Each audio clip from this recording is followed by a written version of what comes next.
एक तो मैं आपका शुक्रगुजार हूँ कि आपने ख़ुद कहा कि 50-50 था, कोई आज के लिए कोई यकीनी पेशन गोई नहीं थी, फोरकास्ट नहीं थी बारिश की। कोई आधा पौन घंटा मूसलाधार बारिश हुई और तमाम शहर के अंदर बारिश हुई। जो अच्छी चीज़ है कि तमाम जो अमला है, चाहे वो KMC हो, चाहे वो सॉलिड वेस्ट हो, चाहे वो DMCs हो, चाहे वो आपके जो ज़िलाई इंतज़ामिया की टीम हो, वो सब के सब आपको सड़क पर नज़र आ रहे हैं। मैं ख़ुद इस वक्त चुनरीगढ़ रोड पर मौजूद हूँ। आप देखेंगे कि इवन जो ट्रैफिक पुलिस की मुआवनत करने के लिए हमारे ट्रैफिक वार्डन जो हैं वो भी ऑन ग्राउंड मौजूद हैं, ताकि ट्रैफिक के फ़्लो को मुतासिर होने से रोका जा सके। तो ये तमाम मुस्बत चीज़ें, कुछ कुछ जगहों पे बिल्कुल पानी जमा हुआ है और वहाँ पर अमला मौजूद है, पानी की निकासी को यकीनी बना रहा है। लेकिन बाय एंड लार्ज मैं समझता हूँ शहर की सिचुएशन जो है वो इस वक्त अंडर कंट्रोल है। अब देखते हैं आगे सिचुएशन कैसी रहती है। मैंने हमेशा ये कहा है कि कराची वाले ऑन ग्राउंड काम होते हुए देखेंगे, अमले को देखेंगे, और जब मैं ख़ुद मौजूद हूँ तो मेरा अमला भी नेचुरली मौजूद होगा। बड़ा टफ टास्क होता है बारिशों में कराची में मैनेज करना सिचुएशन, क्योंकि 2-3 साल पहले जो एक्सपीरियंसेस लोगों को रहे हैं तो लोग बारिशों को लेके बहुत ज़्यादा सेंसिटिव हैं और फ़ौरन से रिएक्ट करते हैं। इस सूरत हाल में आप लीड कर रहे हैं इस पूरी टीम को, क्या देख रहे हैं कि जो प्रेडिक्ट किया गया है कि इस दफ़ा जो भी पैदा हो सकती है, तो इस हवाले से क्या तैयारियां हैं वो भी बताइएगा और क्या चीज़ें इक़दाम किए गए? देखिए, फोरकास्ट तो बताया गया कि बड़ी ख़तरनाक बारिश पाकिस्तान भर में होनी है, और जो PDMA है, NDA में, उसने अपनी जो पेशन गोई है, जो फोरकास्ट है, वो गवर्नमेंट के साथ शेयर भी की है। हमने कराची के जो बड़े बरसाती नाले थे उनकी सफाई के प्रोसेस को हमने स्टार्ट कर दिया था। उनकी जो डीसिल्टिंग वगैरह है वो पहले कर ली गई, कचरे को निकाला गया ताकि समंदर की तरफ जो पानी जाता है उसको यकीनी बनाया जा सके। जो माजी में हमारे चोकिंग पॉइंट्स हैं नालों के अलावा, जैसे नागन चौरंगी एक बहुत बड़ा चोकिंग पॉइंट था हमारा, बिकॉज पहाड़ों की तरफ से भी, new Karachi, north Karachi, Abdullah college की तरफ से भी पानी आता था, और बाकी नॉर्थ नाज़माबाद का, शादमान के एरिया का पानी होता था, और ग्रीन लाइन के स्ट्रक्चर की वजह से वो बड़ा प्रॉब्लम हो गया था। वहाँ पर एक नया नाला सिंध गवर्नमेंट ने कायम किया है, इस्टेब्लिश किया है, डेवलप किया है। तो आज की बारिश से पता चलेगा कि वो कितना कामयाब हुआ। अब से आधे घंटे पहले जब मैंने फीडबैक लिया था वहाँ पर पानी जमा नहीं हुआ, तो हम इसको क्लोजली मॉनिटर करेंगे। इसी तरह KDH चौरंगी पर सैफ़ी हॉस्पिटल के पास पानी होता था, वहाँ पर भी एक ड्रेन डाली गई है। गुलिस्तानी ज़फ़र सोसाइटी हमारी शारे फैसल पे, फलकनाज आर्केड कह लें, खारदर के मकाम पे, वजीर मेंशन, इन तमाम जगहों पे हमने इंटरवेंशन की है। और उम्मीद हमारी है, जो इंजीनियर ने उन्होंने बताया था कि इंजीनियरिंग सलूशन जो है इन मसाइल का यही है, क्योंकि ये नशेबी इलाके हैं अनफॉर्चुनेटली। तो हद्दुल इम्कान कोशिश की गई है इन मामलात को रिजॉल्व करने का, और आपका कैमरा दिखाएगा ट्रैफिक रवा दवा है, लोग काम कर रहे हैं, अमला मौजूद है। मैं समझता हूँ शहरी इसी बात पर मुतमईन होते हैं। गुस्सा ज़रूर आता है उनको, दुख ज़रूर होता है, लेकिन उनको इत्मीनान इस बात का भी मिलता है कि हाँ, सरकारी अमला जो है वो ऑन ग्राउंड मौजूद है और वो काम करने की हद्दुल इम्कान कोशिश कर रहे हैं। जिस तरह आपने खुद कहा कि PDMA ने जो एक बताया है इस दफ़ा कि ज़्यादा बारिशें हो सकती हैं शहर को लेकर, तो ये सवाल है समझते हैं कोई और चीज़ें फेडरल को मिल के यहाँ के ऊपर कुछ? अच्छा, PDMA ने कराची के लिए फोरकास्ट नहीं की। PDMA जनरली पाकिस्तान भर के लिए NDMA ने बात की है और सूबे भर के लिए PDMA ने भी बात की है। तो कराची स्पेसिफिक कोई इस तरह की फोरकास्ट नहीं है। आई थिंक जनरली बारिश ज़्यादा इस बार फोरकास्ट की जा रही है। जो क्लाइमेट चेंज के एक्सपर्ट्स हैं वो बताते हैं कि एक बड़ा चैलेंज होगा, तो नेचुरली उसको निपटने के लिए जो जो चीज़ें करने की ज़रूरत है, जिसमें मेजर इंटरवेंशन आपके बड़े नालों का था वो हमने किया है। इस वक्त भी आज सुबह मैं औरंगी के मकाम गया था, वहाँ पर नालों की सफाई मैं देख रहा था, और मैं गाहे बगाहे डिफरेंट जगहों पे जाता रहा हूँ। तो we tried our best to address the situation. अब अल्लाह ताला इंशाल्लाह बेहतर करेगा।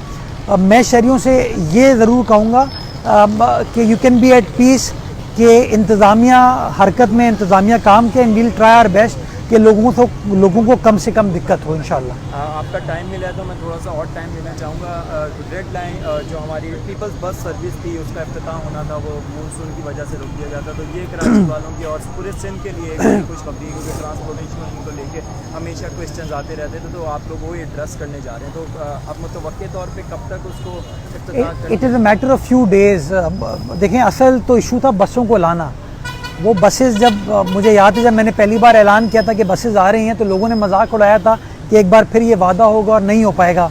और मैं लोगों को समझाता था कि नहीं, बजट में पैसे किए हैं, प्रोक्योरमेंट हो गई, मैंने डेट दी, फिर उस डेट पे जब बसें नहीं आई बिकॉज शंघाई पोर्ट बंद हो गया था तो लोगों ने फिर मजाक उड़ाया। लेकिन आप इस बात पे सेटिस्फाई हो सकते हैं कि हमने जो वादा किया था कराची शहर में 240 नई बसेस का और 20 ऑरेंज लाइन की बसेस का, वो बसेस कराची शहर आना शुरू हो गई हैं। गालिबन 140 बसेस नॉर्मल रूट्स पर चलने के लिए आ गई हैं और 20 बसेस ऑरेंज लाइन की आ गई हैं। आज माशाल्लाह ऑरेंज लाइन का, ईदी लाइन का टेस्ट रन भी स्टार्ट हो गया है उसके रूट पे। तो it's a matter of few days, शायद 2, 4, 5 रोज़ ऊपर नीचे हो सकते हैं, but I am confident, I am hopeful कि अगले हफ्ते तक गॉड विलिंग इंशाल्लाह आप बसों को कराची शहर की सड़कों पर चलते हुए देखेंगे।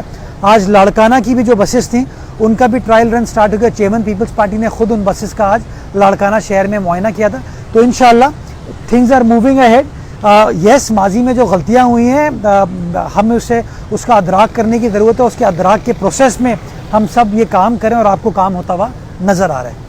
इसी मौके पर एक क्वेश्चन और करूँगा, रेड लाइन की भी काम स्टार्ट हो चुका है, उसके हवाले से क्या चीज़ें किस स्टेज के ऊपर मुझे आप बतौर सिंध गवर्नमेंट के तर्जुमान के तौर पर इस पर आए ध्यान दे रहे हैं, तो इस हवाले से रेड लाइन की जो अपडेट्स हैं वो भी शेयर करें। देखिए, मैं तो बार बार कभी जब बात करता हूँ मैं इख्तियारात की बात ही नहीं करता। मैं कहता हूँ मेरा शहर है, मेरा सूबा है, मेरा मुल्क है, जो कुछ भी करने की ज़रूरत है चीज़ों को बेहतर बनाने के लिए हमें करना चाहिए।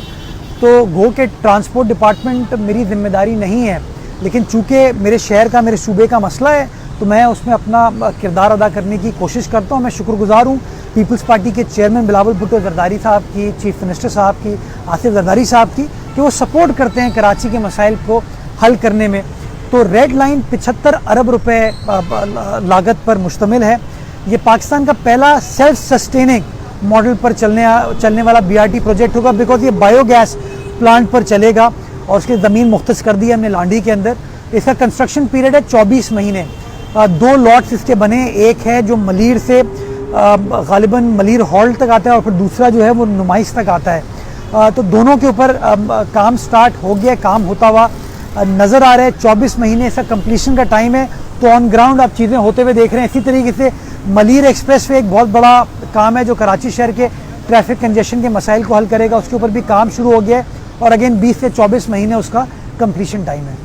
आपकी दरीना ख्वाहिश थी या बचपन का ये वो जो था कि मैं मेयर ऑफ कराची बनूँ, तो मुमकिन तौर पे नज़र आ रहा है बल्दियाती इलेक्शन में आप कॉन्टेस्ट करते हुए दिखाई दे सकते हैं, क्योंकि आपने मुझसे बताया कि मैं कराची शहर को सर्व करना चाहता हूँ, मेरा विजन बहुत बड़ा है। कुछ आपके स्टेप्स भी नज़र आए, आपने स्पोर्ट्स को लेकर, ट्रांसपोर्टेशन को लेकर और दीगर चीज़ों के ऊपर आप काम करते हुए दिखाई दिए। तो अभी जो इलेक्शन बल्दियाती कुछ अर्से बाद शेड्यूल है, तो उसमें कोई ऐसा मेयर के कैंडिडेट के तौर पर? अरे ये जो लोग कहते हैं मेरा ख्वाब था, देखिए मैं एक सियासी घर का बच्चा हूँ, तो नेचुरली सियासत घर में होते हुए हमने देखी है, सीखी है। तो हनीफ साहब मेरे एक बड़े करीबी दोस्त के ब्रदर इन लॉ हैं, तो उस ज़माने में वो BBC में होते थे, मैं लंदन में मेरी उनसे मुलाकात हुई, तो उन्होंने मुझसे पूछा कि जी आप क्या करना चाहोगे, तो मैं लॉ पढ़ रहा था उस वक्त। तो उस वक्त एक ग्लैमरस पोजीशन थी मेयर की, उस ज़माने में बोरिस जॉनसन जो है वो लंदन के मेयर का इंतखाब लड़ रहे थे। तो हमेशा से एक ग्लैमर अटैच रहा है मेट्रोपॉलिटन सिटी के मेयर्स के हवाले से। तो मैंने उस कॉन्टेक्स्ट में कहा था और फिर कोइंसिडेंस है कि अल्लाह ताला ने मौका दे दिया मुझे एडमिनिस्ट्रेटर बनने का। I have tried my best कि जो कुछ भी कर सकूं इस शहर की बेहतरी के लिए वो करने की कोशिश की है। आज हम जिस जगह खड़े हैं, ये बर्न्स गार्डन, ये किसी को पता नहीं थी, ये जगह कोई आता नहीं था। आज इसका बिल्कुल हुलिया हमने तब्दील कर दिया है। क्यों किया है? क्योंकि हमें मसाइल का अंदाज़ा है, हमें शहर को समझते हैं। इसी तरीके से और शहर के मुख्तलिफ मकामात पर जो ओपन स्पेसेस हैं, पब्लिक स्पेसेस हैं, उनके ऊपर हम काम करें, क्योंकि मेरा पैशन है इन पब्लिक स्पेसेस के हवाले से। तो मुझे जिस कैपेसिटी में भी शहर के लोग, सूबे के लोग, मुल्क के लोग, मेरी पार्टी की क़यादत कहेगी कि यार ये काम करना है, मैंने माजी में भी वो काम किया, आज भी वो काम करूँ और कल भी अगर मुझे कोई काम करने के लिए कहा जाएगा तो मैं समझता हूँ मेरे लिए एजाज़ की बात होगी। But let the time be the best जज कि क्या होता है और क्या नहीं होता। Thank you so much.